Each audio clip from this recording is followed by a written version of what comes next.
Guys, jumpa kembali dengan saya dalam pesan 3 menit ya. Semoga keadaan Anda semua dalam keadaan baik, terpelihara, dan tercukupi dalam segala yang saudara butuhkan. Saya membagikan sebuah kisah tentang seorang kolektor seni yang sangat kaya raya. Seorang pria yang hidup sendiri karena istrinya sudah meninggal dunia. Jadi beliau duda. Beliau juga adalah kolektor dari lukisan-lukisan terkenal seperti Picasso, Leonardo da Vinci, dan lain-lain. Setiap kali tamu-tamunya datang, ia selalu membawa mereka di ruang yang khusus disediakan untuk meletakkan lukisan-lukisannya yang berharga. Pria ini mempunyai seorang anak laki-laki dan anak laki-laki itu berprofesi sebagai dokter. Pada suatu hari, karena wajib militer, anak laki-laki ini dikirim ke medan perang Vietnam. Ia bertugas di sana sebagai relawan menolong tentara-tentara yang terluka. Nah, suatu hari ketika dokter muda ini sedang menolong seorang tentara yang tertembak dan sekarat, tiba-tiba sebuah peluru nyasar menembusi tubuhnya, kena jantungnya dan akhirnya meninggal dunia. Saudaraku, ayahnya menerima kabar ini dan saudara bayangkan ia sangat berduka. Sepanjang tahun ia tidak bisa dihiburkan. Ia kesepian walaupun kaya raya. Suatu hari di malam Natal, pintu rumahnya ia mendengar bunyi bel. Ia pergi ke depan memeriksa. Ada seorang pria gagah yang rambutnya dipotong, bahkan dipangkas, hampir kelihatan seperti seorang tentara. Ia membuka pintu, pria itu memperkenalkan diri dan memang benar dia adalah seorang tentara. Ia baru kembali dari medan perang di Vietnam dan ia membawa sesuatu yang dibungkus dengan kertas. Mereka berbicara sebentar. Pria tua ini mempersilakan anak muda ini masuk.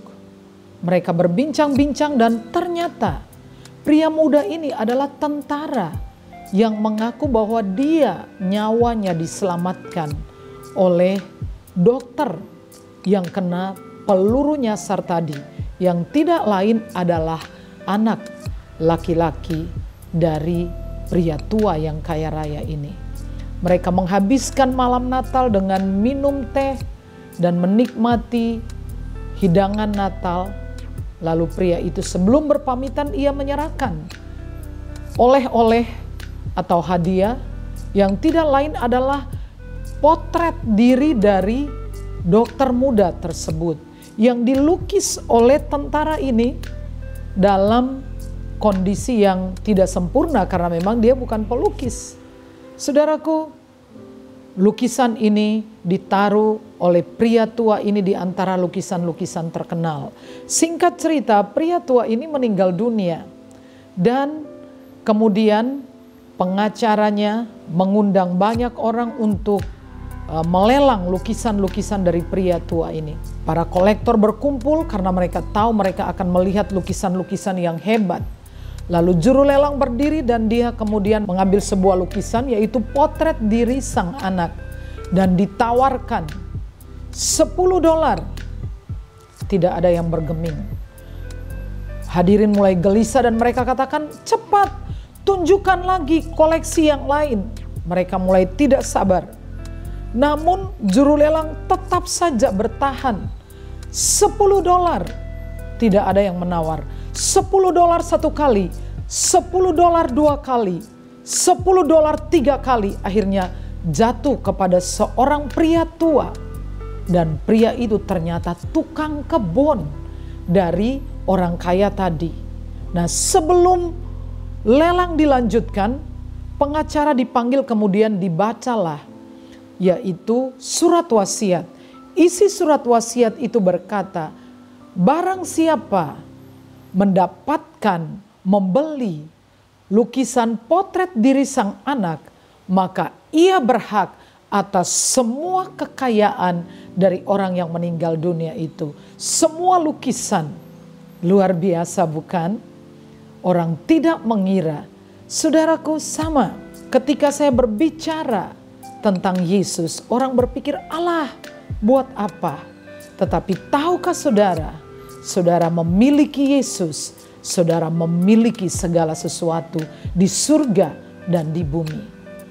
Firman Tuhan berkata dalam 1 Yohanes pasal 5 ayat 12, barang siapa memiliki anak, ia memiliki hidup. Barang siapa tidak memiliki anak, ia tidak memiliki hidup. Memiliki Yesus adalah keberuntungan terbesar untuk saudara. Selamat beraktivitas dan Tuhan memberkati saudara.